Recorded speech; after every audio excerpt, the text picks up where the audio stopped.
শান্তিরবাজার মহকুমার ৩৮ জোলাইবাড়ি মণ্ডল ভারতীয় জনতা পার্টির উদ্যোগে বুধবার এক বর্ণাঢ্য বিজয় মিছিলের আয়োজন করা হয়।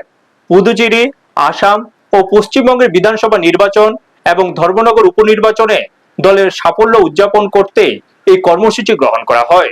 মিছিলটি জোলাইবাড়ি বিজেপি কার্যালয় থেকে শুরু হয়ে বাজারের বিভিন্ন রাস্তা পরিক্রমা করে পুনরায় পার্টি অফিস সংলগ্ন এলাকায় এসে শেষ হয়। এদিনের মিছিলে দলীয় কর্মী সমর্থকদের ব্যাপক উপস্থিতি লক্ষ্য করা যায়, যা পুরো এলাকায় এক উৎসবমুখর পরিবেশ সৃষ্টি করে।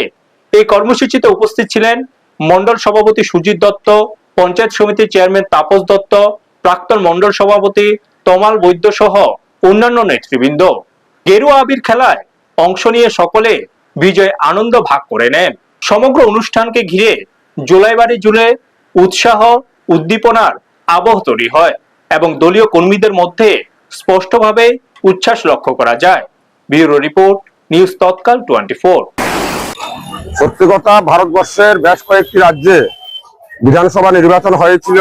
সেই সুবাদে ভারতবর্ষের আসাম প্রদেশ, পশ্চিমবঙ্গ, পন্ডিচেরি সহ আমাদের ত্রিপুরা রাজ্যের উপনির্বাচনে ভারতীয় জনতা পার্টির অভূতপূর্ব জয়ের জন্য আজকে সারা ত্রিপুরা রাজ্য ব্যাপী বিজয় উৎসব উদযাপিত হচ্ছে।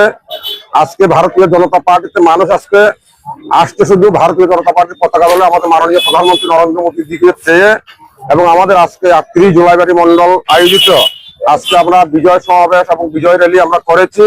আমাদের প্রত্যেকটি 7টি বুথ থেকে অসংখ্য আমাদের ভারতীয় জনতা পার্টির কার্যকর্তারা এসে আজকে জোলাইবাড়ি বাজারের বিভিন্ন পথ আমরা পরিক্রমা করেছি।